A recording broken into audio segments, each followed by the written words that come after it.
and then look for them triggers of them short positions, right? So the trend is your friend, right? And obviously, when we are in impulsive trend like this, where the moves to the upside are obviously, well, you can see here, start of the bull run, very impulsive candles. I'd be careful. Now, I think there's a good chance we do start rejecting around this barrier here. The only reason is we're looking for a sweep of the current weekly high. Now, what you could do if you want to be a bit more on the safer side is you can remove the first limit at 79.5, and then you can wait for around these 80s regions, 80.7, 81s, 82s, 83s. You can wait around that price region, right? If you want to be fairly safe, right? Well, safer. The reason why I've just said I'm entering on the 79.5 is just literally because we're sweeping the previous weekly high. Could we get a rejection? Yes. Could we also blast through? Well, we've done that in 2022, so it's not unreasonable to expect something similar could happen. So I do think that we will have something very similar to what we saw around here. Now, if we just, let's remove the drawings for a second.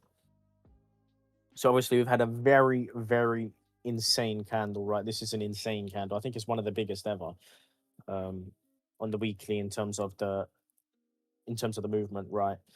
In a long, long, long time. And we can see here when we are due for that major flush, right?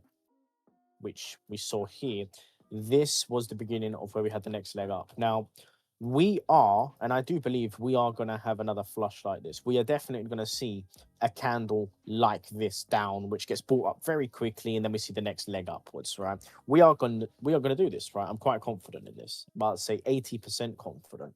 And the reason why is because before every single leg up, you always have a capitulation leg down, or a wick like this, which is very aggressively bought and then instant recovery, right? Now, in terms of when that wick is going to happen, well, it's not going to happen directly from now, right? And the reason's relatively simple. We have just got into this upper range, right? And the entire, I guess, what's incentive behind this move was obviously to take out short positions. Now, as of now, there is no reason for this candle to simply flush like this. There's no reason. We have not spent enough time trading in this upper region, meaning we're more likely going to have some sort of chop like this, wherever that may be, around this price region, towards the upside or the downside. What we're going to see is chop, right, around this price region. I think most of this leg is done, and we are going to enter into this stage of reaccumulation. This reaccumulation is going to be quite tricky to trade. Well, matter of fact, I wouldn't say tricky. I'd say difficult to time when the impulse is going to happen. So wait, let me just mute my music for a moment so I can just focus and turn my TV lower. All right. Anyways, so pretty much we've already had majority of this leg upwards. We are in this phase, I believe, very soon, very shortly, right? And when we are in this range, you can see we're on a weekly time frame. So we had 1, 2, 3, 4, 5, 6, 7 weeks before the capitulation below this significant low here, right? So we can around about say about 2 months of chop before this capitulation wick here. Now, if we start looking at the incentive and the psychology behind how the narrative is going to react if we happen to go in a range, let's just theoretically say this range here is the equivalent to us ranging above, let's say above 74.5 all the way to 82. Let's say we range up here and you see the price do something like this. How do you think the sentiment's going to react? Well, first and foremost, I can tell you most people are going to just long, right? Is because if you take a look, when we are holding the same price region multiple times, pretty much what I'm saying is once we enter into this range here, we're going to chop, chop, chop. Once we've accumulated enough liquidity, made people bullish, we have one of these wicks towards the downside. And then once we have that wick down, it depends how low it goes. Like I said, it could get to that 72K region. We have that retest, and then we start pushing all the way and have the next leg to 94 to 100, right? And this is like the main idea, which I'm floating around with at the moment. and I think it's the most probable. I don't see us pushing directly to 94s. I think that is extremely extreme, right? We're still in fucking part of the bear market year, right? And I don't see us breaking significantly higher. We have had a monstrous move, right? And I think like we're going to be in this phase. So the good news about that is that if we happen to get into a range like this, I already know how to play it because what we're going to look to capitalize on is this wick down. Once we have that capitulation wick below the range low, which we establish, that, my friends, is when we have that significant impulse to new highs. Now, if we start looking what happened back in 2022 as well, or 2023, after this leg upwards, we had reaccumulation before expansion. We could do something similar this time around as well, where we spend about 200 days in a range. I don't know if it's going to be that long, but it depends on where that range is going to establish itself. If we move this, let's just remove that for a second. So let's say we are here, right? We have a range like this. We have scenario one where we do something like this, have the capitulation below the low, and then we push up, and then we do something like this, right? That's your scenario one. Your scenario two would obviously be the fact that we are about to enter this range. We're not in this range. We're about to enter into this range. If we enter into this range, well, then we could be through, well, we could have something like this for the next 6 months before breaking out next year. And if we're being perfectly realistic here, this is definitely possible as well, right? Which would mean we could be chopping around here for quite some time. So it's not like one of the ranges where I'd look to get overly bullish at the highs. Obviously, you probably see sentiments start to slowly shift around about now, 79s. As we're approaching the weekly high, if we get a wick to 80s, probably going to see a lot of ecstatic euphoria. In a way, I wouldn't even say euphoria. I think for the most part, I see more people sidelined than actually positioned on this move. But I can see how the sentiment will gradually begin to shift, right? And is already beginning to slightly shift as it is. So we have a couple of scenarios. We have the scenario one where we maintain this range for about 200 days between, let's say, the 83s all the way down to, let's say, the 72s, so 10K range, 9K range, which is quite good to trade, especially if you're looking for longs, right? Because if you're looking for longs, then all you look for is just look for the range low to establish. Now, I just want to quickly get up every single bear market bottom we've had and the impulse afterwards, which we have seen, because I think it's quite important to always compare history and the fractals and stuff, because in the end, seasonality shifted, right? We didn't bottom in Q4 this time, and PA showed us what type of range we are in, right? So it's always good to look back at history as well. Now, if we start looking at, let's say, every single bottom formation, let's say here, and then we go here, right? So they all inherit very similar characteristics, right? The reason I'm confident the bottom is in is because every single time the bottom is in, it usually comes out this very choppy range with one big candle, right? In this case, we had small grind and then a massive candle upwards, and then again, massive candle upwards, and again, massive candle upwards. So the reason why I'm very confident the bottom is in, and we're never going to see anywhere but it's most likely because of this candle, which we have had here, which I brought up in the previous stream. And I said, look, well, because of this candle and because we've had a significant shift in structure, there's no reason to believe this is going to plop back downwards, right? So we start looking at the characteristics. We can see the bull market begins with every single major impulsive move. So the bull market is already started, right, from this specific candle. Obviously, there'll be people who tell you, oh, we're still in a bear market. We're still creating lower highs, lower lows, and whatever. But in terms of the structure itself, we are inheriting the same characteristics of every single cycle. Now, what we look for is what happens after that first impulse. And we start looking at this cycle, we had a slow grind upwards.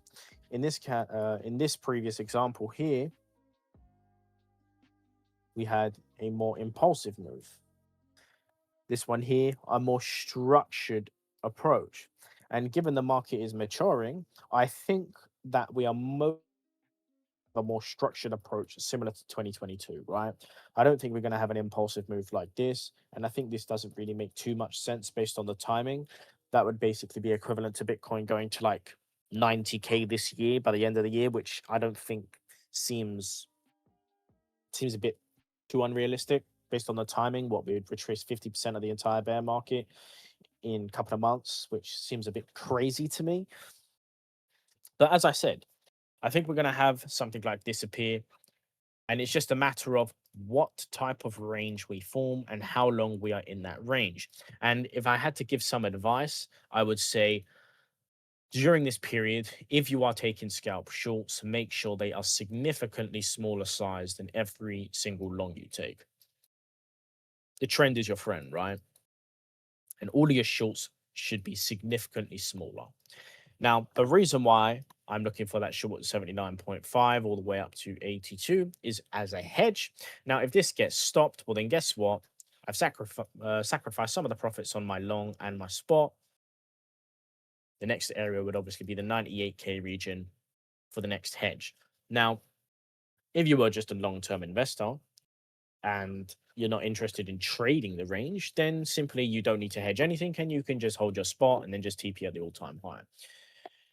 But during conditions like this, I would say the things which I aim for the most, right, are continuation longs. But you need to be very careful with continuation longs as well. It's because a lot of people lower their targets because, oh, we could retest this area. Okay, look here, right? We had significant strong lows, right? Very, very strong lows around here. I remember when this wick happened, and there was actually quite a lot of people who were aiming for this retest here, and it just never happened, right? So you need to be quite realistic with the targets you set, because if we do the same principle this time around, it would mean here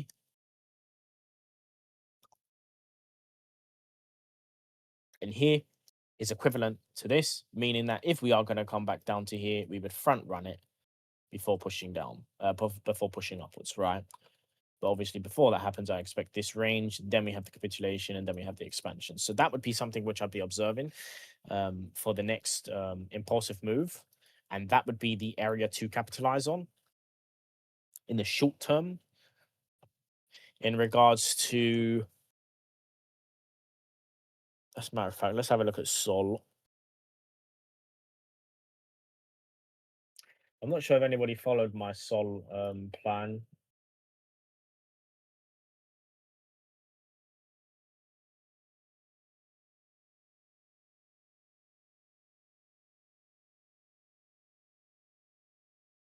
Um, Let me look at the comments real quick. Or the chat.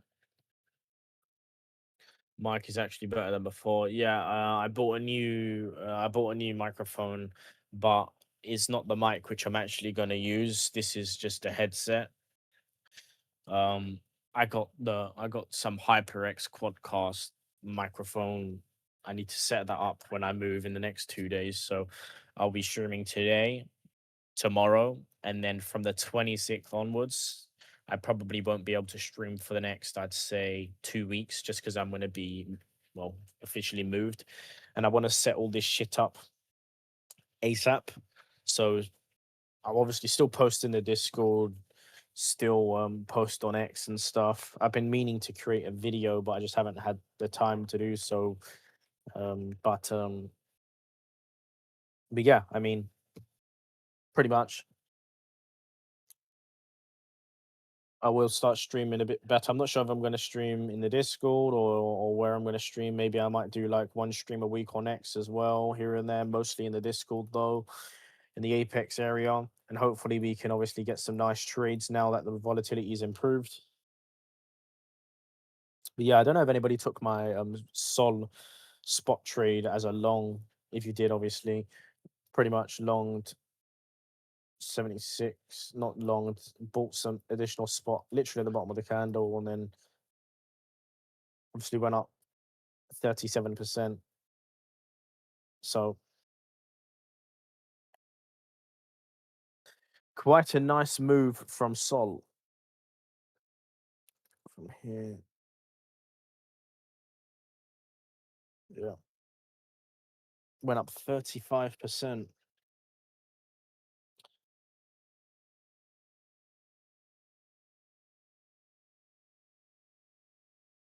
So what has everybody been doing so far? Hopefully no one has been shorting like crazy.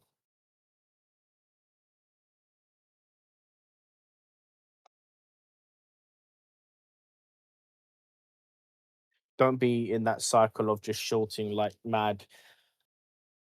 We are obviously at some point gonna have a wick downwards. It's just gonna be a matter of patience. And what these reaccumulation ranges are going to be designed for, it's to accumulate liquidity. Once we have that wick down, everyone's bearish, everyone's aiming for lower, then you have the squeeze. That's where you want to capitalize.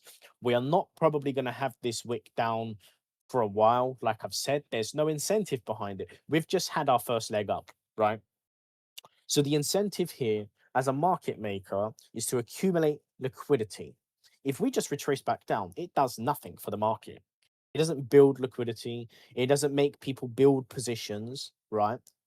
That's not how it works, right? So we obviously have our leg up, and orchestrating a range like this where we keep bouncing off the same area, right, is where they build the liquidity. This is where the stops are. Then we have the wick down. This is where everyone's stopped out, and then we have the next leg upwards. What we don't usually see is a massive impulse, which just does this, especially with this particular type of move. You don't see this happen. So if you're trying to look for that retrace to get into a long, and I mean the retrace where it's going to leg up to, let's say, 90k. If you're trying to get in on this move, this is probably going to take some time to develop, right? It's not going to happen anytime soon, right? And I genuinely believe that. I don't think we're going to have this wick anytime soon. It just doesn't make any sense. First, we accumulate longs. Everyone longs the lows. Shorts start to compress at the highs. Obviously, we wick below, take out the longs this time. Shorts are still at the highs. Then people turn bearish, short the entire move upwards, and the same thing happens again, right? But this will take time to develop, meaning we can expect more of a range based type movement. And you just want to trade the range like this for the time being. First, we just need to wait to see where the high establishes, where the low establishes, and just trade the range like that. If we start looking at the lower time frame, let's say now,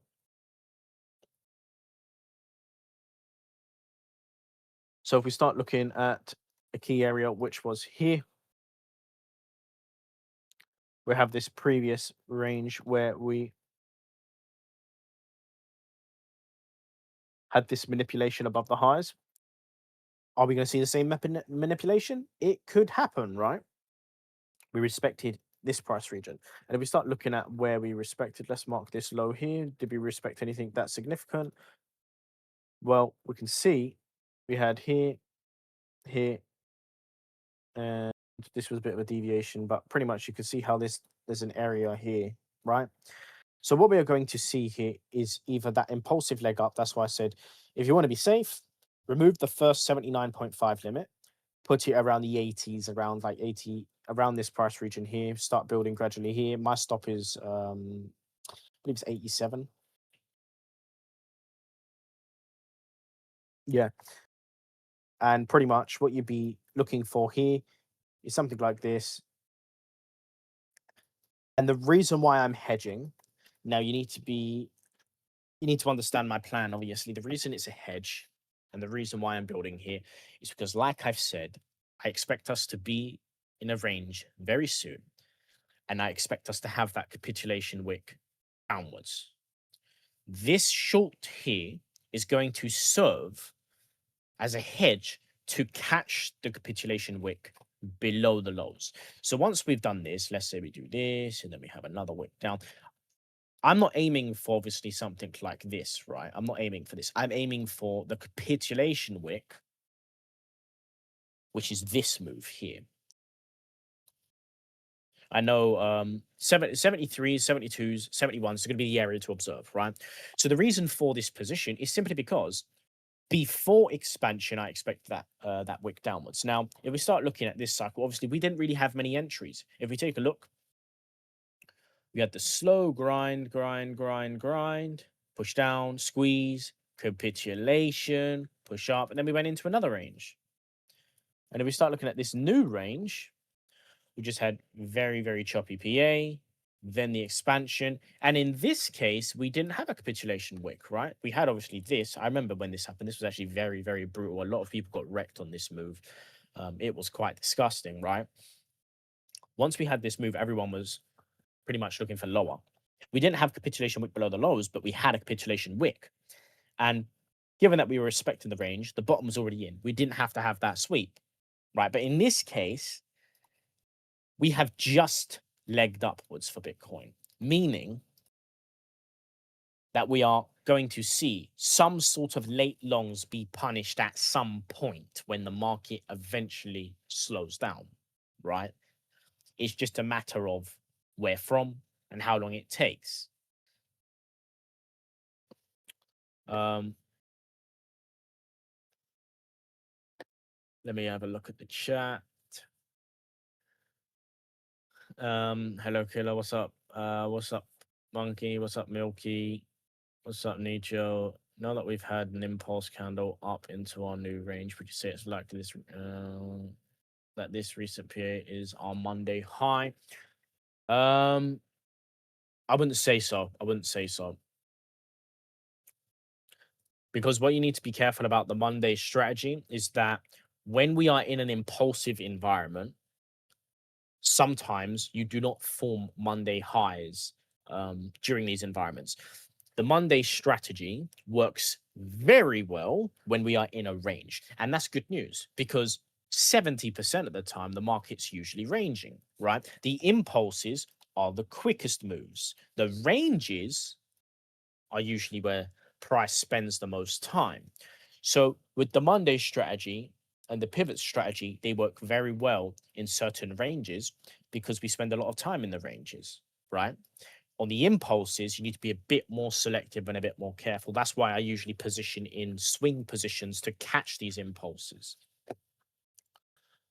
Because right now, if we're being perfectly reasonable and realistic here, if you missed this leg up for Bitcoin, unfortunately, the next leg is going to take a while to develop, right? Once we establish this range, this leg to the 100K region is probably going to take, I'd say, another like 3 to 6 months, realistically speaking. So,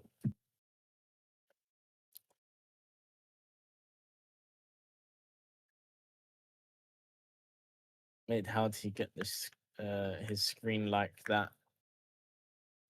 What do you mean? Layout is an option on trading view. Oh, what? There's the chart. Oh, there's just a layout.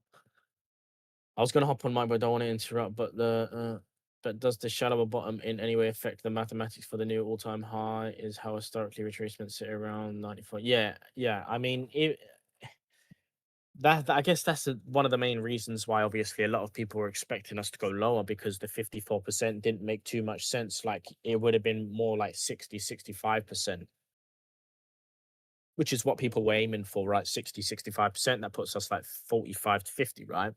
And I think that's the main reason why a lot of people didn't end up buying because the 54% looked a bit too steep. If the 54% happens to be the bottom, well, then that means the top should only be about 40% above the high. So that would put us at, yeah, around my targets of 160 to 180. Because if we start looking at, let's say, here, obviously you have the break of the previous high, then we have this, we have the break of this high, and then it'd be like half this, 160 to 180. So yeah.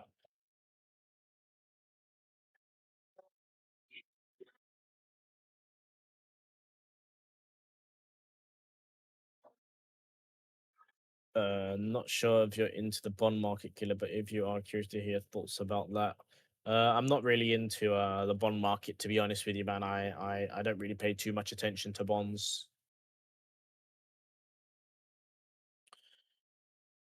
What's up, Sniper? Bro, I lost 500 port trying to short this. Gonna forget shorts for a moment. Well, you have to be very selective and very careful, obviously, with with short positions, man. We're in a trending market.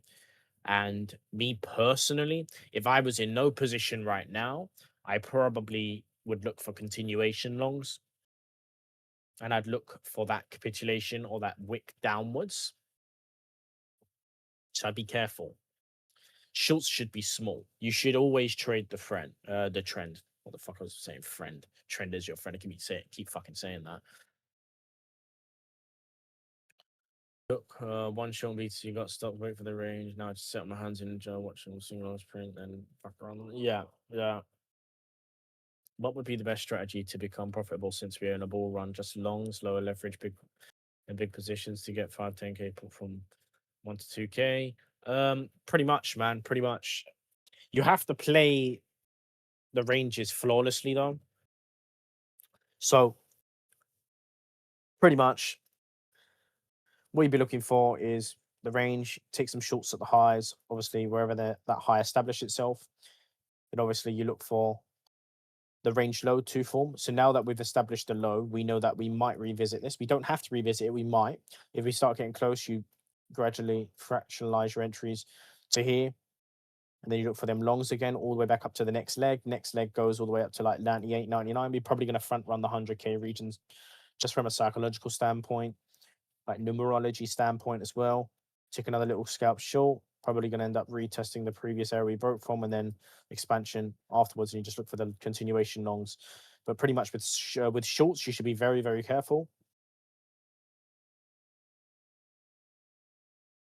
Usually,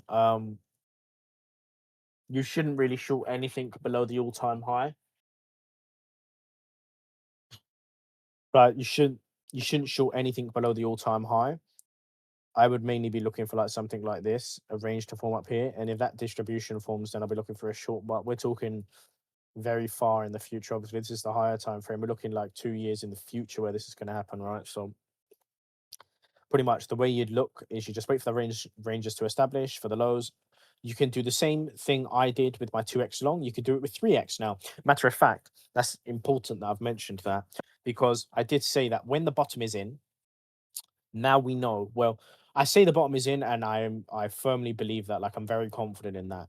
If this happens to retrace all the way to new lows, I would be fucking speechless. I'd never seen anything like it in my entire life, and it would go against every single other cycle of how we have a fucking 25% weekly candle and then just reverse. That just doesn't make any fucking sense to me at all, right? So I really do believe the bottom is in. That's not a joke. And if we start measuring from where the price is now to here, so we have 27% from that wick low, right?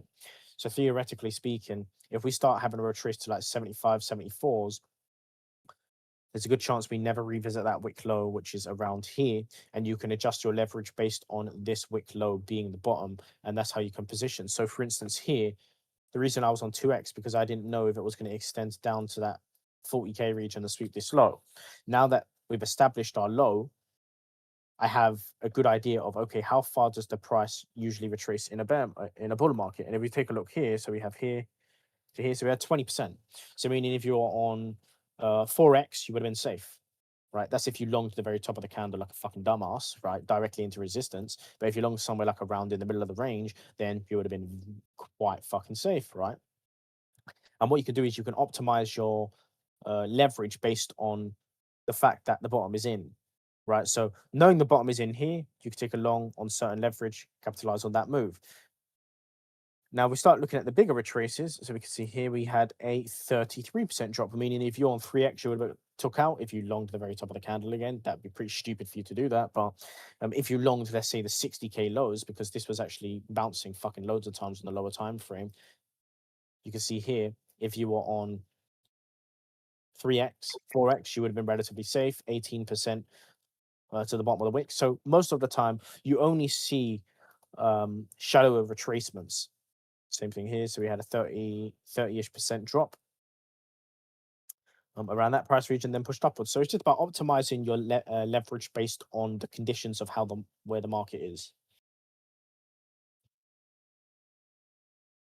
And it's far better to trade as if the bottom is in than is it not in. Because if the bottom isn't in, well, then you're just going to be constantly fixated on the fucking lower prices. If the bottom isn't genuinely in, then it's just unfortunate. I mean, I haven't TP'd any of my trades, not closing no spot, no longs, nothing. I ain't closing anything just simply because there's zero reason to close anything below the all-time high.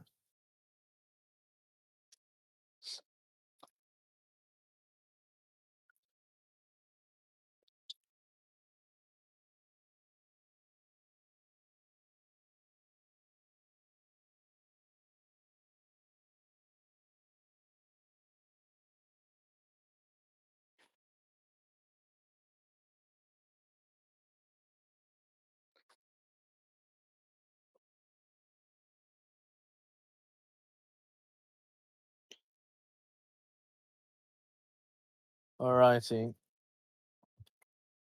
PO3. Yeah, we could see something like that around the highs. Perhaps get a green candle on New York Open. As a matter of fact, let's have a look on the lower time frame.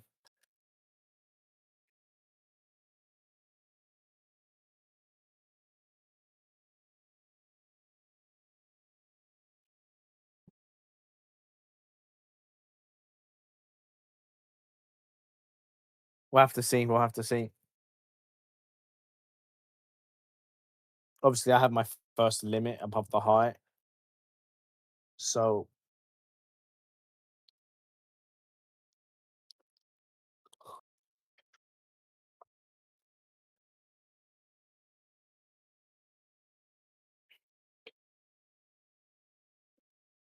you just have to be very careful when you're trading impulsive movements. They're usually the best times to like scout is usually when we are in a nice little range. And I mean like a range in a bullish market. So reaccumulation. They're the best environments. Reaccumulation in a bull market's quite nice to trade. We just need to wait to see where the range establishes itself, where the high is going to be, and then we position accordingly.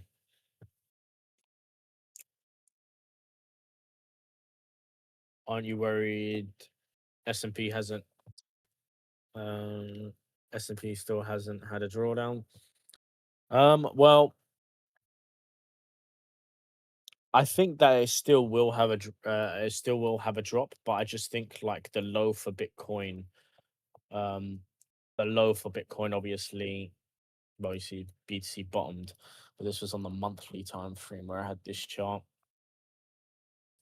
But pretty much is a bit different this cycle. We didn't have the drop on legacy. I do think it will drop, and that will be where Bitcoin forms its higher low, not its bear market though. Don't forget to record the stream. Oh shit, I've forgotten. It should have reminded me at the start. I think Rolton's in here though, so he might have had it recorded.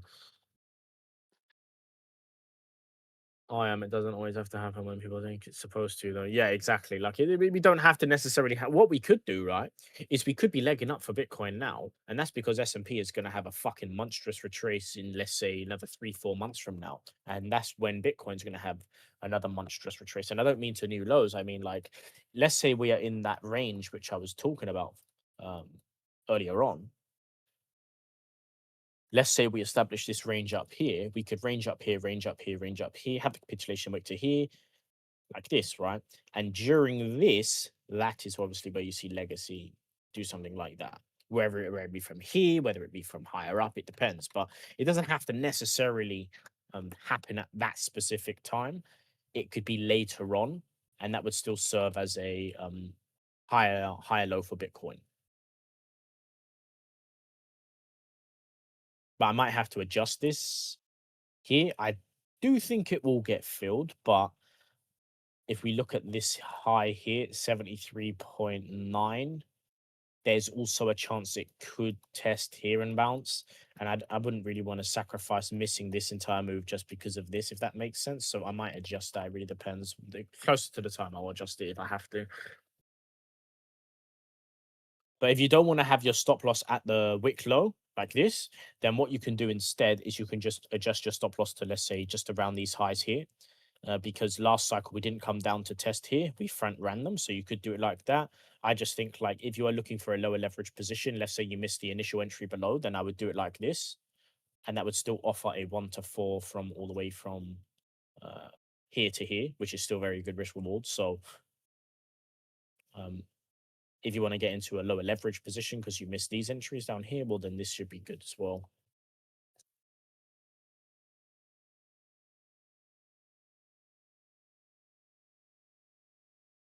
Plans for gold. I haven't looked at gold in a while. Fucking hell.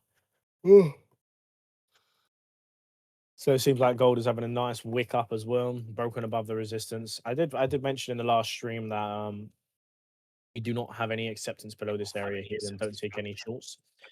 And it seems like we haven't had any acceptance below that area. It just seems like it's going on this very choppy move towards the upside. So I guess the next low 4,700s region around here. And I'll probably take some shorts around here, to be honest, because that's relatively close to the, well, I wouldn't say relatively close to the all-time high, but it's still quite high. So 4750s,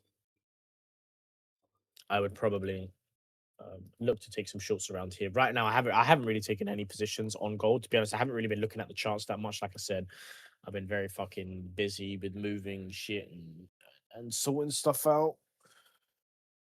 So it's funny, man. I have a funny story, but I'm not really well, not really a funny story, but when I was paying for my one of my cars to get shipped, and there was an enclosed box, right, in a car park at like 9 at night,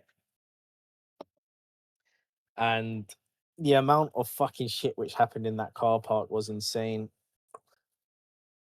Just some really dodgy, dangerous shit. The entire time my car was being loaded, right, onto this enclosed trailer, right, we had like two cars pull up with like 10 people just staring at me, bro.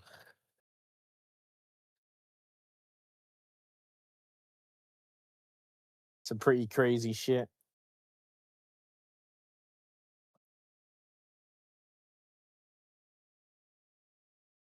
But yeah, you had like one car pulled up, right, with about three people in it.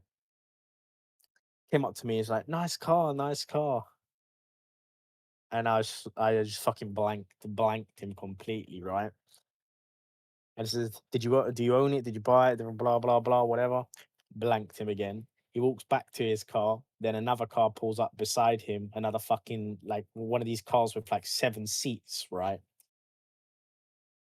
And they are just all staring in this car park where there was no cameras and there was no one there. And not to mention that there was like about 4 people with fucking quad bikes with no license plates driving around with some modded exhaust so fucking loud you think a bomb was going off. I'm telling you, this area is not fun.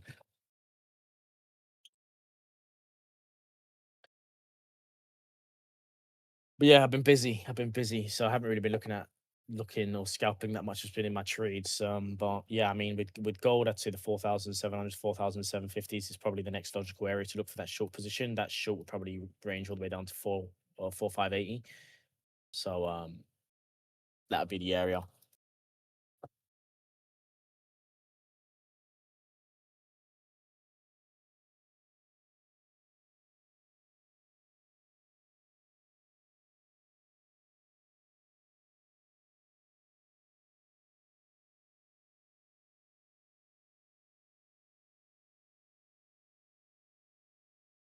Crazy stuff. Yep.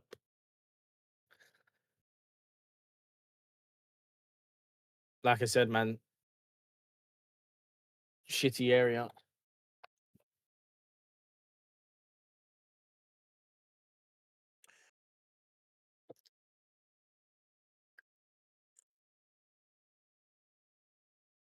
Makes a lot of sense to just put liquidation level below current bottom and long range lows. Pretty much, yes. Pretty much. But that's if you agree with the thesis of that the bottom is in. If you don't agree, then you have to adjust your plan based on your own thoughts, if that makes sense. I think it's in because the way I look at it is that if we go on the higher time frame, let's say the weekly, and let's get off this chart here, I just find it very unrealistic. Look, right. I think I'd done this last stream. I'm not sure if I did, but so we topped. I need to go on the monthly chart for this chart when I do it. So we topped in December and we bottomed. Now, bottomed meaning the bottom of the wick. So this was the lowest Bitcoin went, and we bottomed in December. We topped in November. We bottomed in November. We topped in October. Do we bottom in October?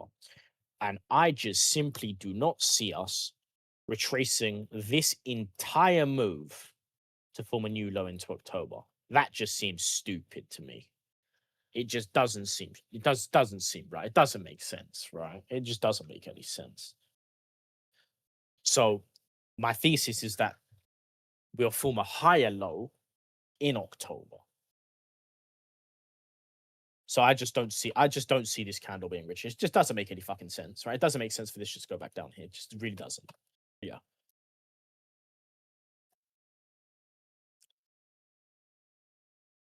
Well, that would be fucking unfortunate.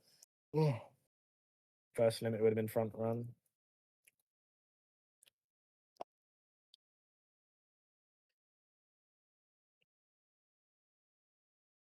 Is it better to have bigger stop loss and lower leverage position, but put bigger position or smaller position and smaller stops, bigger leverage? It depends on your risk tolerance, man. If you want to feel a bit more safe and reassured and not have to manage a position like 24/7, then the lower leverage is the way to go. If you like managing the position on higher leverage, then you can do that. Me personally, I like to do slightly lower leverage because if I can't look at my position every single time, like or I'm doing something, then I just feel at ease in it. Like when I'm on too high leverage, I can't even sleep properly as it is on low leverage. On high leverage, I don't think I'll sleep at all.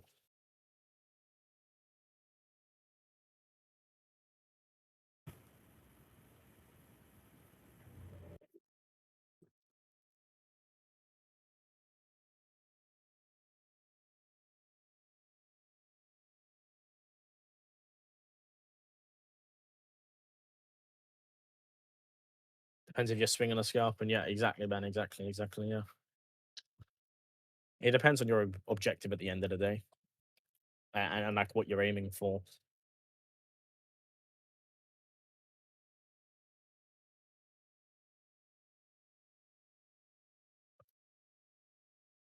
But the way I see it is like we'd swept this low. We were in this chop for so long. I wouldn't say so long, I'd say 2 months. And it was an uncomfortable range. If you think back to when we were in this range, it was very uncomfortable. No one truly knew what was going to happen. Like, no one truly knew what was going to happen next. And that includes myself. When we were in this range, it literally could have played both ways. It could have swept the low again, or could have done well what we've done now, right? No one truly knew what was going to happen. Now that the market has shown its hand, this is not a move you want to sit and second guess and be like, oh, you know what, we could retrace this and go back down. This just doesn't make sense to me. Like I've said, this candle is a phenomenal fucking pump, right? Insane fucking move. Like insane move. Right? Even I wasn't expecting us to break this quickly upwards. But now that the market's shown its hand, obviously the trend is your friend, you trade the trend. It's just a matter of patience, right? In the end, I remember saying something. I said, look, you can scalp this range all you like. All it takes is one candle to erase all your gains, and that's it.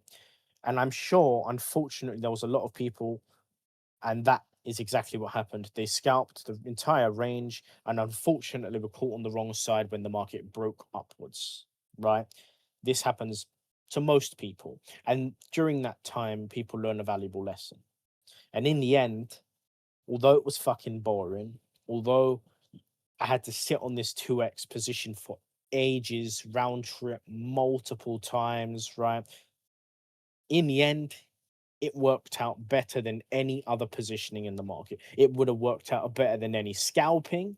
It would have worked like the sessions scalping, for instance, during NY London. Of course, you can scalp these little pivots and here and there, but in terms of the gains, in the end, it was just by being patient and waiting. Like people have this constant necessity to always want to be in the market, and you don't always have to be in the market. All you have to do is patiently wait for the right moment and execute. And there's going to be another entry like that. It's just going to require patience, waiting, and execution.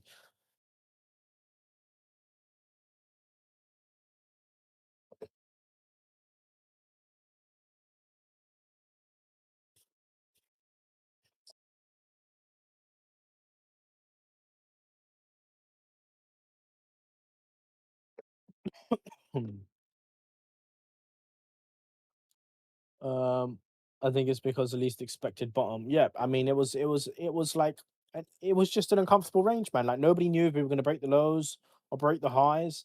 It was just a very tricky range. Obviously, I had the idea that we would bottom sooner. I just didn't know where the bottom was going to be, where exactly where it is from. But now that obviously we've had the chop and we've broken significantly up, well, then I guess it's safe to say that this range here is looking more like the bottom than not.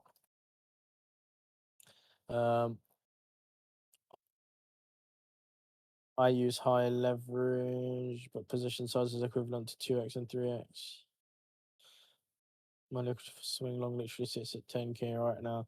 I mean, 10k is a bit overkill. I don't think we're ever going there. I'd say like anything around the 30s is pretty much, I would say that's very safe.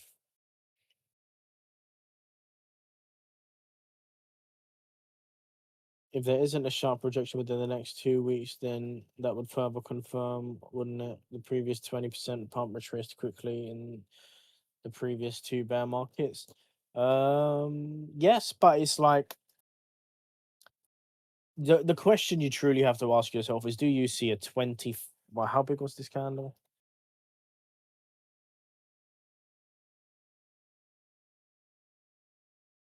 Let's mark October.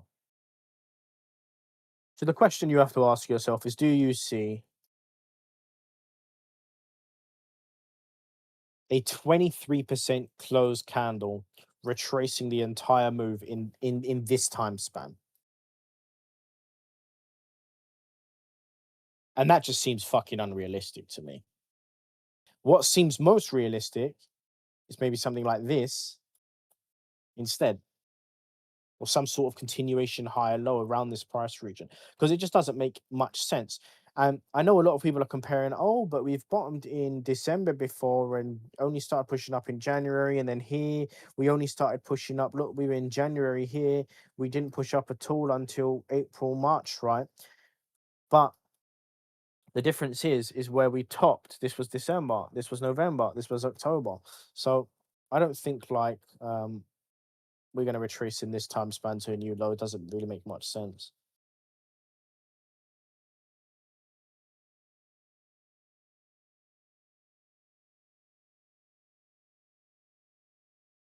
I had 500 port. I thought it was not worth it to copy the swing tree with such low port. Well, I mean, with 500, you could have done 3x, and obviously that would have inflated your size by 3 times, and then obviously price pumped well from my 62.6, 26%. So you would have made 26% on 1.5. So what is that? 26% on 1.5. You're looking about 350, 450 P&L. So you would have very closely like made 80% of your port on the move upwards if you done on 3x. And 3x was still relatively safe as well, because 3x would have put you at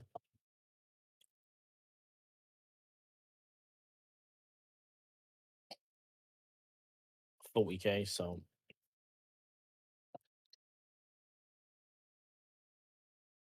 Last time we retraced this impulsive move was the pandemic scare. Could the oil supply shock session scare do the same trick? If I long my longs, the bottom should be. If I long my longs, the bottom should be the stop loss, right? Yeah, pretty much. I mean, that's the way I'm playing it. That's the way I'm playing it.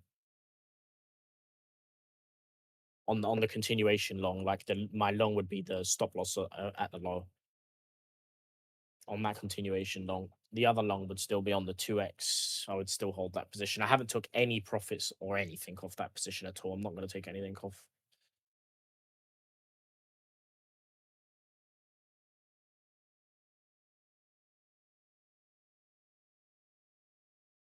Remember when I said to do the 10x God mode deploy strategy? For those who remember,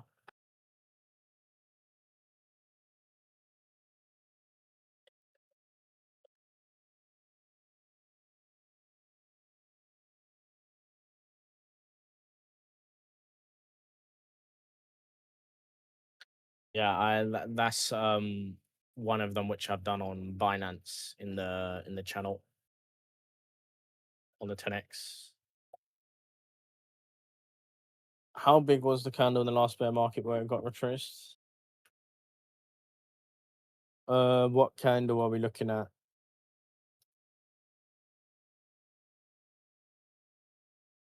What, the wick upwards? Well, it was different, I think, because this was when we were lower. Yeah, about a 25% move as well. So if we look from here, oh fuck's sake.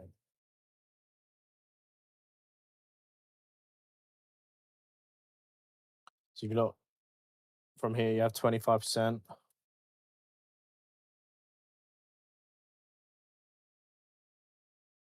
Pretty much the exact same. But after that 25% move, we had another candle which opened and done another 10%. Now I don't know if that's gonna happen this time.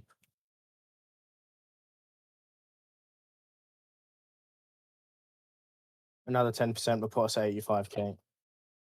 And then after that candle was where we basically near enough formed to the top.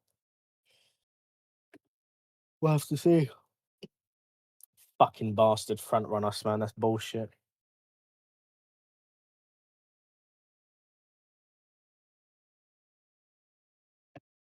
Fuck is this?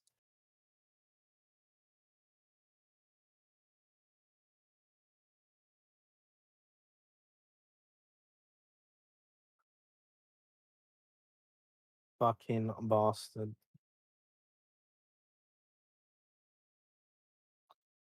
Just remove that limit. Keep one above us. If we go back above, we'll go to 80k plus.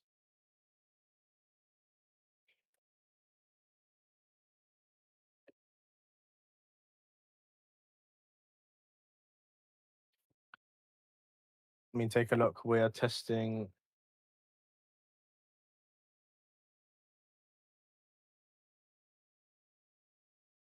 this area here.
Give me a sec.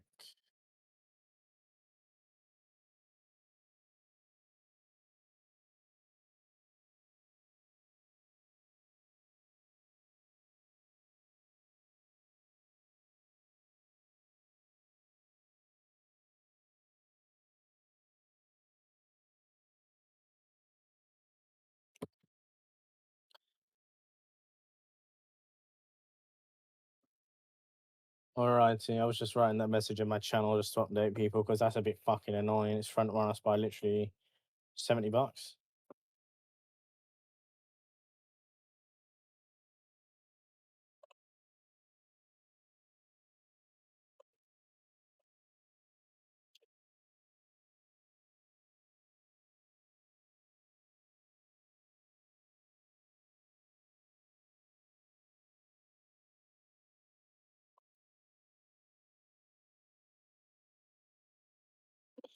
Alrighty.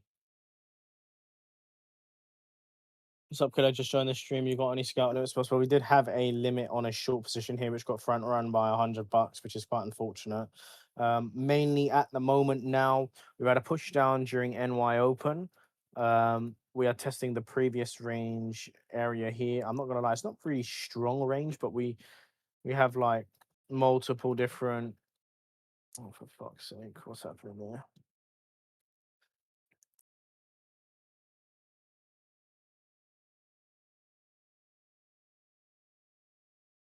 Let's move the box for now.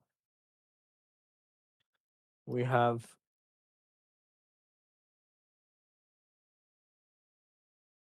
basically here. Now, if we lose this, then we will probably start sweeping these lows here. 60, yeah, we'll probably end up sweeping these lows here. If we hold this, then we can leg all the way back up. And that's why I removed the first limit, because if we go back to the highs, it would probably deviate above.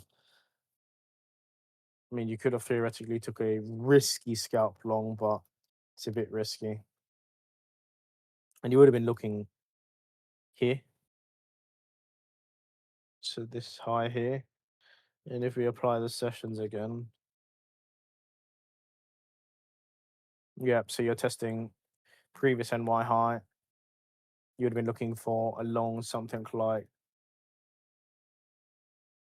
this, with stop loss like just below the swing low here, and you would have been looking for another sweep of the high. But again, it's a bit of a risky setup. Bit of a risky setup.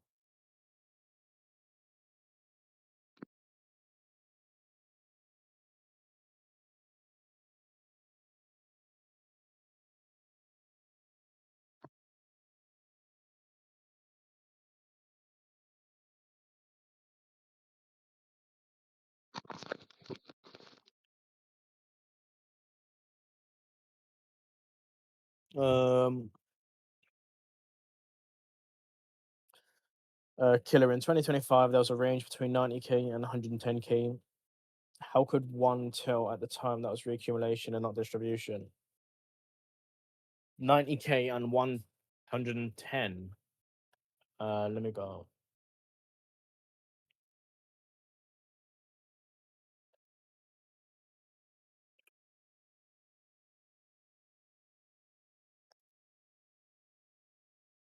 $90k. 90k and 110. What, you mean this?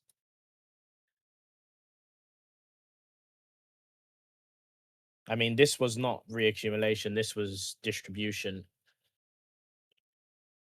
And the reason why it was distribution was because if you rewind back to when we were here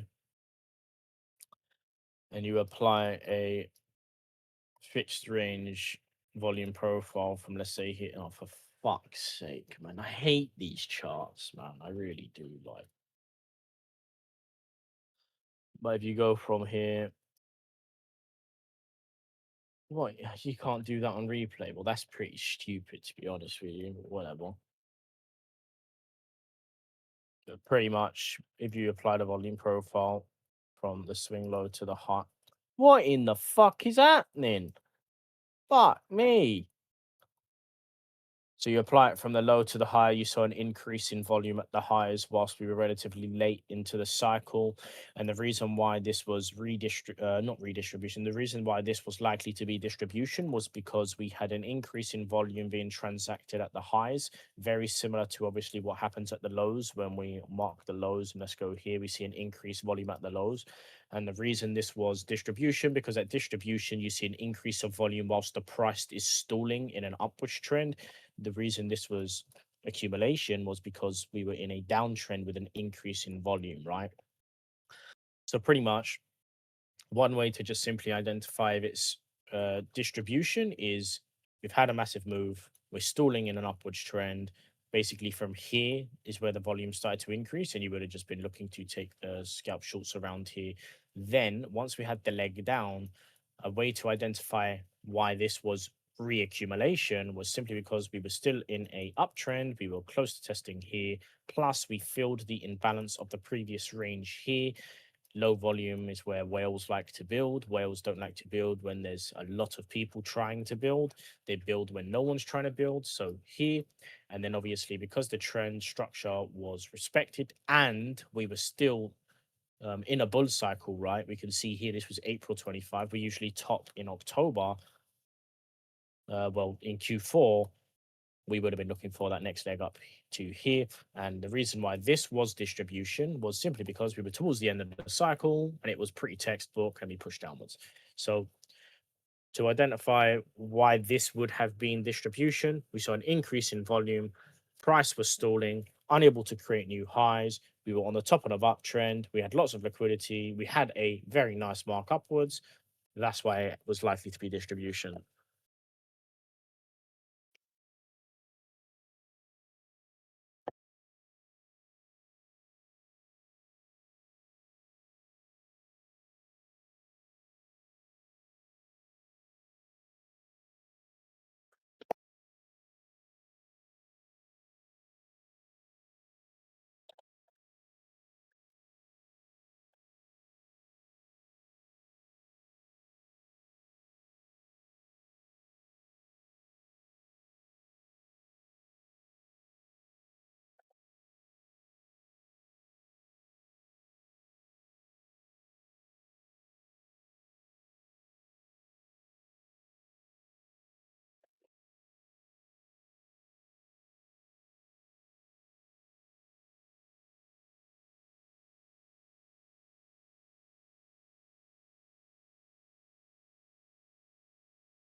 Um,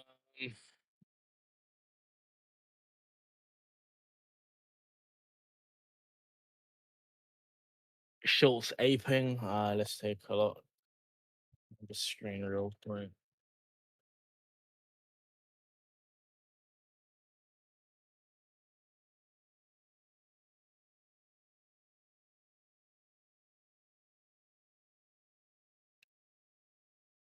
Can't really tell much at the moment.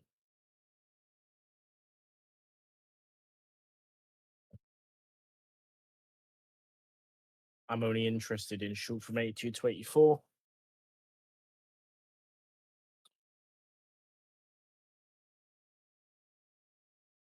Well, I mean, 82 to 84 is a good area to look for as well, just mainly because it's around these highs here. So yeah, around here. I mean, it's possible to be fair because we have formed a low here. We just need to see if price follows through. If it follows through, then that means we are going to squeeze higher quite significantly, similar to what we've done here. And it would be a good idea for us to have that first limit short at 79.5 removed, because if we go back up to the highs from now, this could actually leg up quite aggressively. So that's why the first limit's at 80.5 now. But I might, you know what? Let me look more carefully.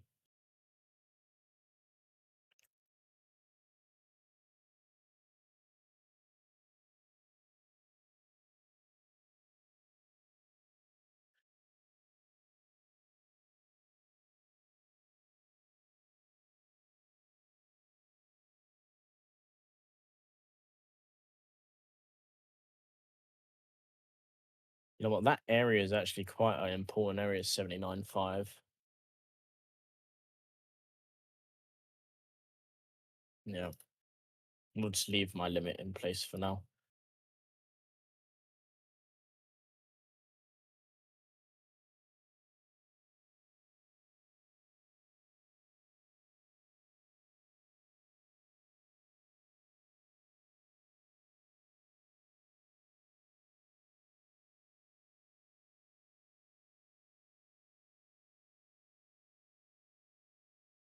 But I took the scalp long you just showed. Yeah, I mean it's not a bad idea. It's just it was a little bit too risky for me. Like I'm like you already know my style. I'm more selective. I look for like I would have been looking for like maybe a sweep here, but obviously if we respect this, then we get a leg up to the highs again, and it would have been a good area to look for that scalp if we hold. But now what you have to observe is if the price respects below this. Let's mark this high as well. Now, if the price respects below this, well, then this was just a front run of liquidity above, and then this ends up being corrective like this. So if you haven't already, you would put stop loss at break even on that trade.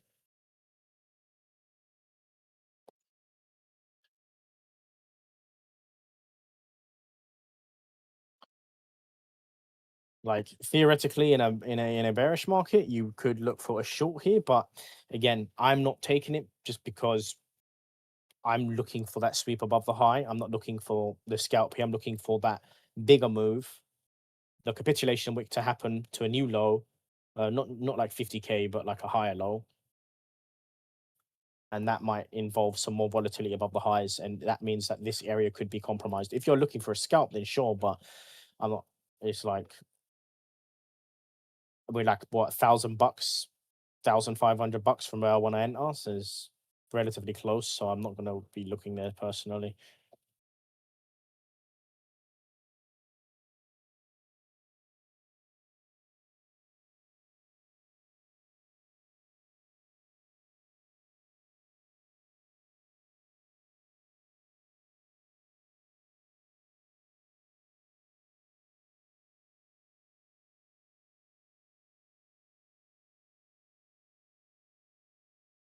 Yeah, we respected that previous area here. Unable if we can't hold below this, well then this was just a flush before we're about to fuck everyone above this wick.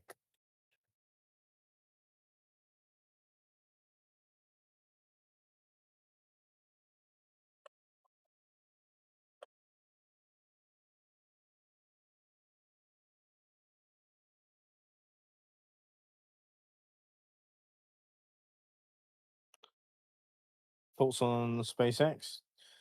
Well, yeah, I mean, I'm still a long term holder on this, man. Like, I'm still a long term holder on SpaceX. I haven't really touched any other position at all. Like, this is a higher time frame trend, man. So, like, looking for up here in the next like however long it takes, you know. Not really interested in this.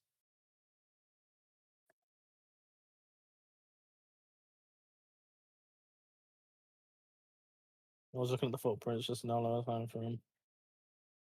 Uh, had a recent unlock, I think. Yeah, they did. They did. Yeah, they did have an unlock. Another one. TP 79.4. And you told me shouldn't take any partials, nothing to leave run. It's just strict clear. TP 1213. Yep.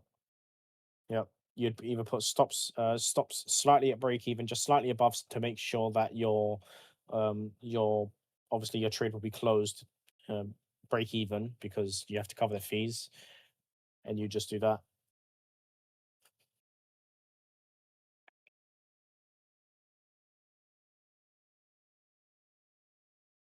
But obviously, if it's a 1 to 3 setup, then you can take apart partials as long as you get above 1 to 2, then that's fine.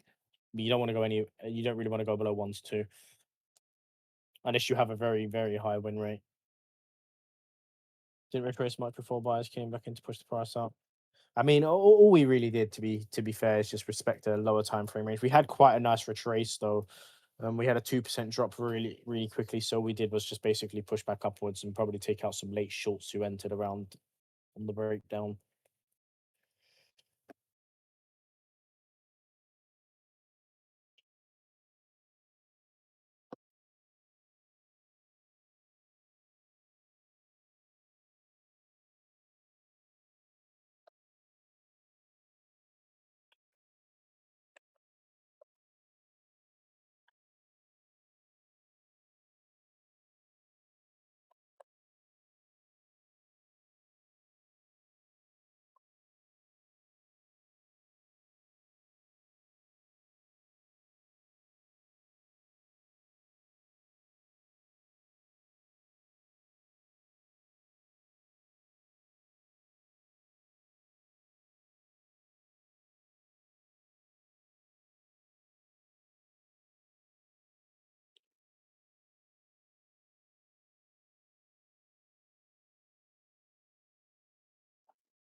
Another interesting thing as well, I think, is USDT dominance because we just printed a massive red dildo, obviously,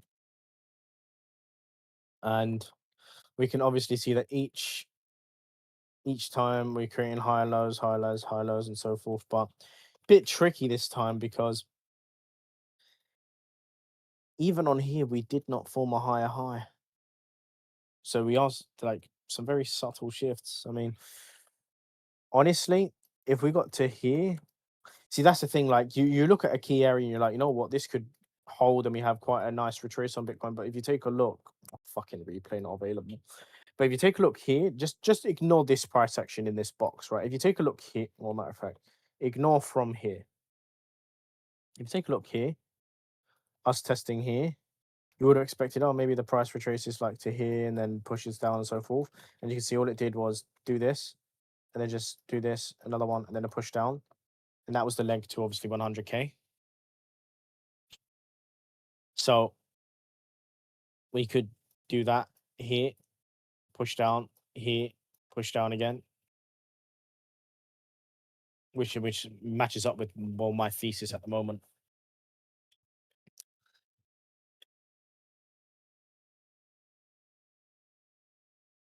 So every time, just take 40 TP when 1 to 2 hits, and gradually, when starting to get a better win rate, move to 1 to 3, where I take 80 to 90%. So that's a new runner. So pretty much, if you have a lower win rate, you want to have 1 to 3. If you have a higher win rate, then you can use 1 to 2. I mean, there's a table for it, I'm pretty sure.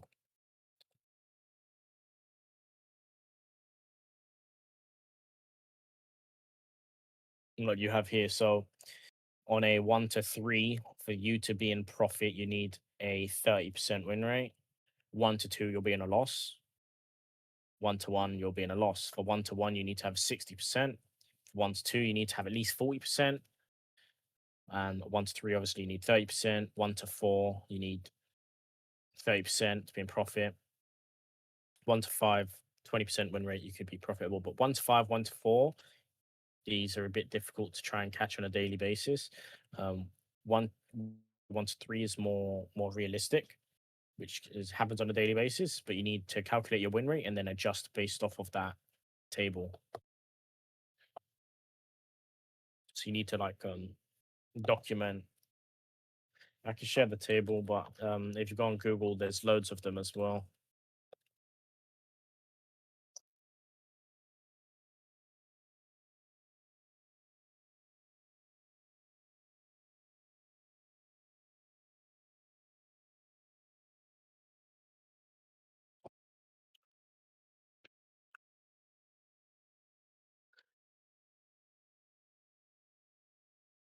I mean, me personally, I aim for 1 to 2. And sometimes I'll have 1 to 3, depends on the setup. But my actual log win rate is 60%, or 59.7 to be precise. That's with scalps, with everything. If we are talking on my swings, then obviously I think it's higher, but that's everything.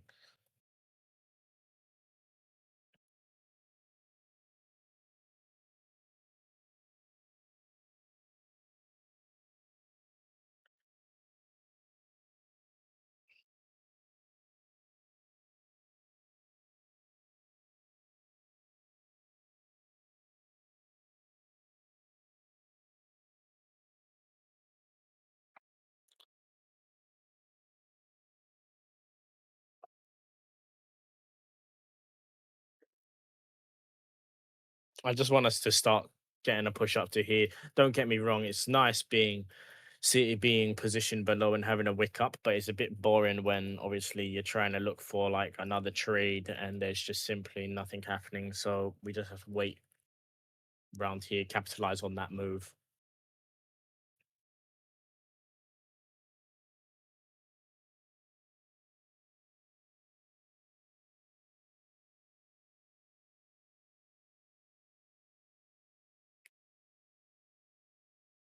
And obviously I'm going to be running a challenge as well when I'm fully sorted out, obviously fully moved. I think I'll have everything sorted out within about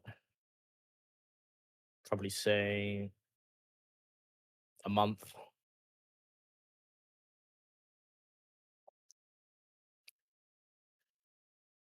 And then after that, then we'll start.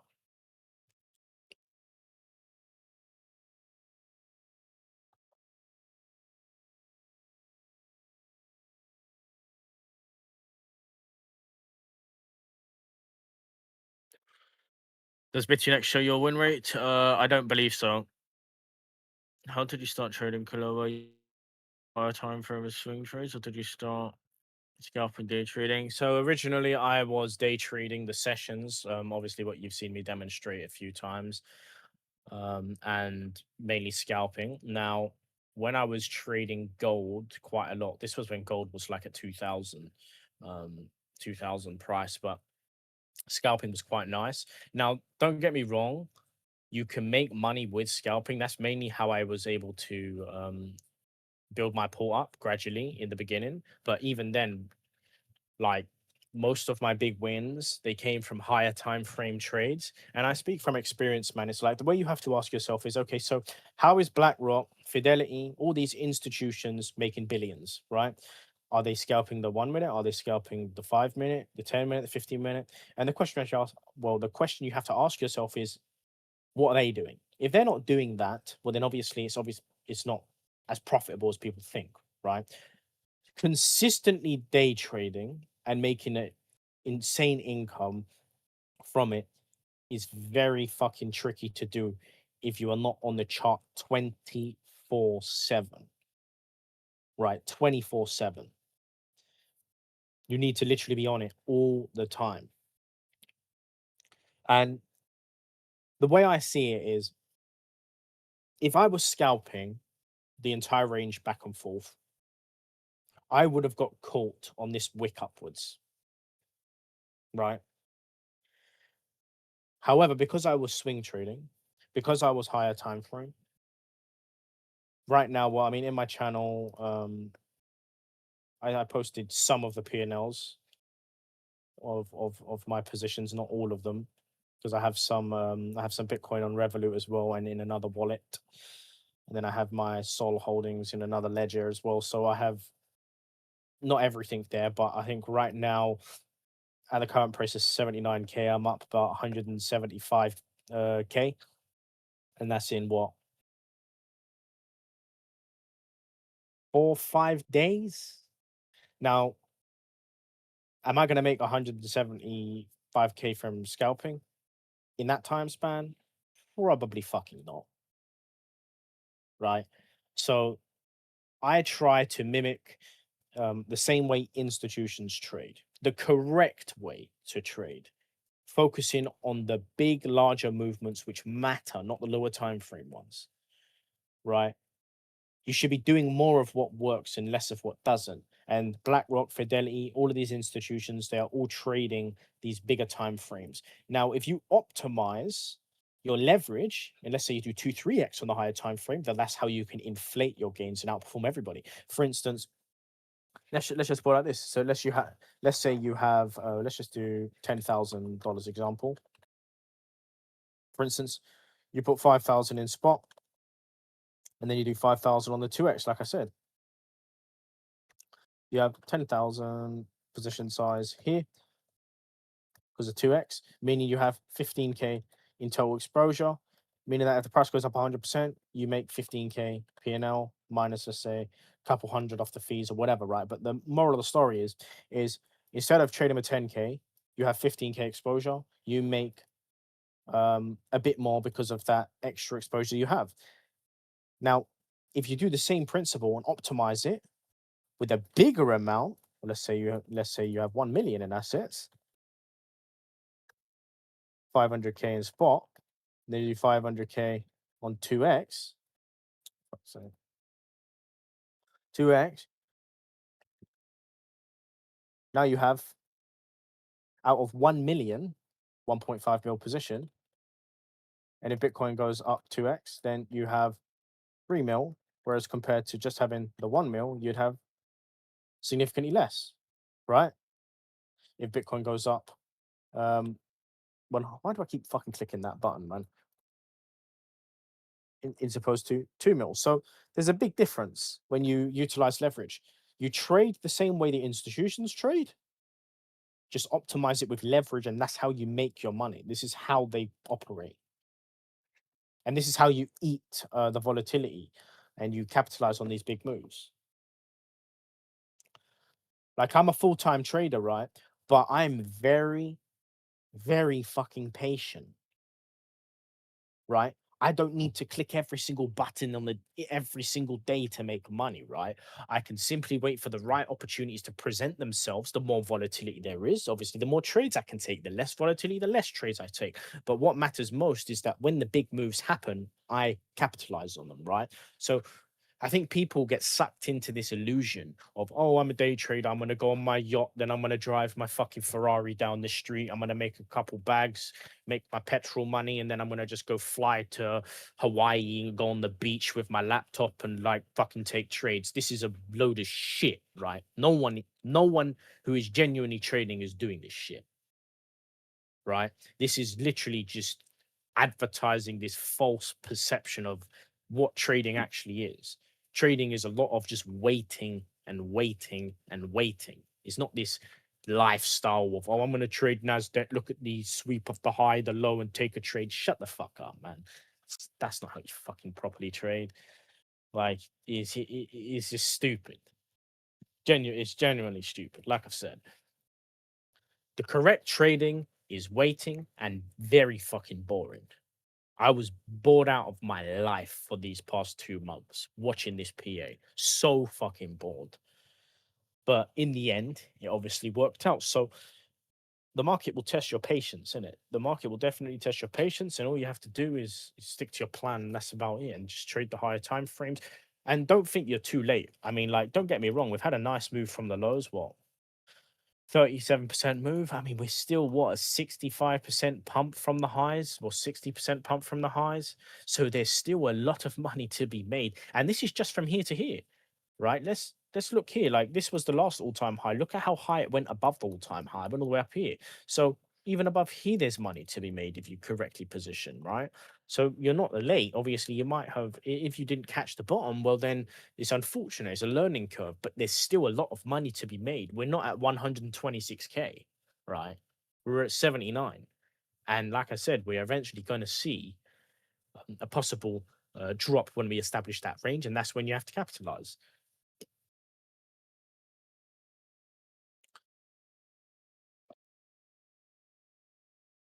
Yeah, 100% makes a lot of sense. I'm a full-time trader and also I scalp day trade weekly income. So natural training takes longer. I still have swing positions, but yeah, majority of my income comes from when the market trends. Yeah, exactly. Exactly.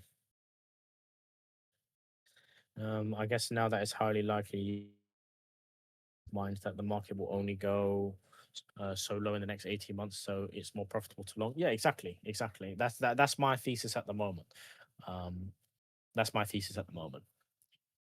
If you want to be 100% certain, like, I'd say around about now, I'm about 80%, well, 75 to 80% certain the bottom is in.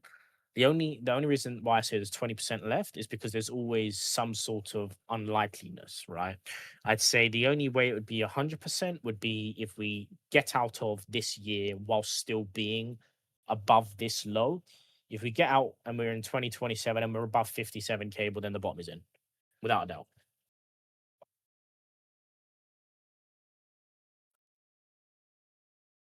It's only for the gram. Yep. TJR trades. Yeah. FX Alex G. I don't even know who that is. Most of these influencers fraud. Yeah.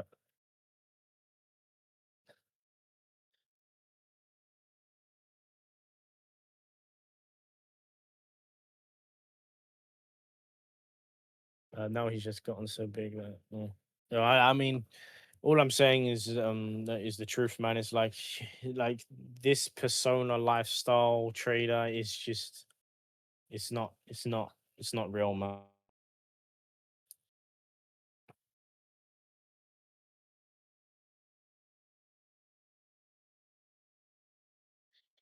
It's a facade, man. It's a facade to lure in people who don't really have much experience in the markets to think they can do something similar.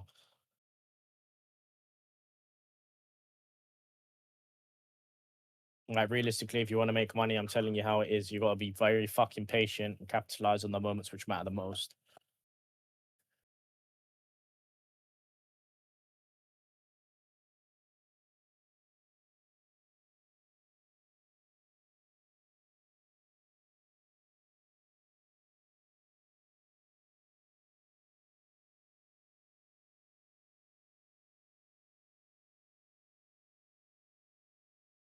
Killa FX Alex says he traded from. Yeah, I don't know about that. I mean, my story is relatively simple. Back in 2020, 2021 bull market, obviously I was trading FX before then, but where I made a lot of money was in the Solana ecosystem, where it went from 20 to 260 the first time around. And then I lost 50% on that drop, which I talked about, which was here to here. Um, and then after that, obviously, after that, I was a massive fucking wake up call in terms of risk management because I lost the six figures on here to here. Well, because I was still holding spot, obviously, of Solana from here to here. So made money during the Solana ecosystem on the majority of this rally, and then ended up closing like somewhere around here, some, and then held the rest, took the loss here, and then looked for longs, bought some Bitcoin as well at about 16.5K. Sold that at 20K, then rebought at 30K, sold that at 70, and then I rebought at 54 on that wick to the CME, which was very close around here. And then I made a post on a Twitter before I even created my current one saying the bottom is going to be in September, October, around here before the next leg up.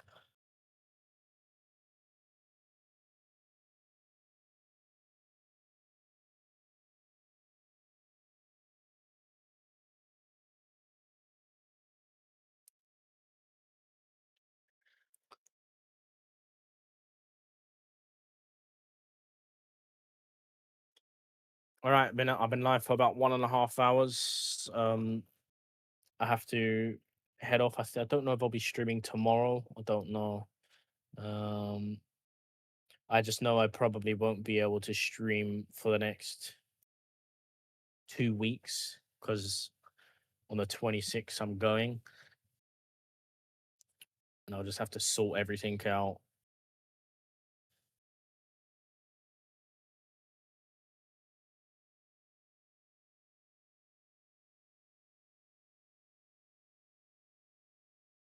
Right, I'll answer your question, Chester, before ending the stream. But um, I'm guessing you're talking about that wick, which was down to the 76 ish. This one here, yeah.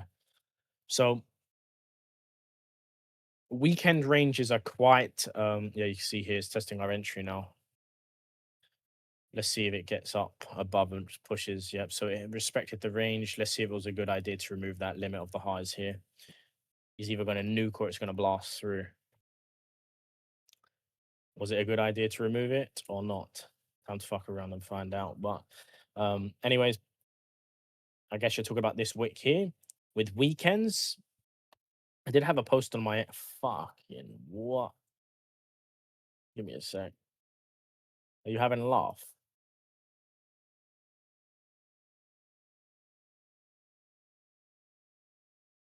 These candles are nuts. It's a 1 minute candle, nearly 1% drop in a minute. Sheesh. But yeah, as I was saying, with the weekend ranges, I did have a post on my X when we had the CME gaps on the weekend. There isn't really a way to avoid it on this initial wick here. Obviously, you had the accumulation. So what you really want to look for is you want to look for the Friday wick. You look for the Friday wick low or wick high. So obviously we had our Friday wick low, which was here. We were consolidating above that wick. What you look for is the Friday low. You look for the sweep. In this case, this was the only significant low we had around here, around that period. And then we had a push upwards after deviating and then reclaiming. So what you ideally want to look for is you look for the Friday wick high or the wick low. Let's say we were pushing upwards or consolidating below it. You look for the sweep above the high and then the retrace, or in this case, sweep of the Friday low. So that's usually what you look for, really. And that is fucking bullshit.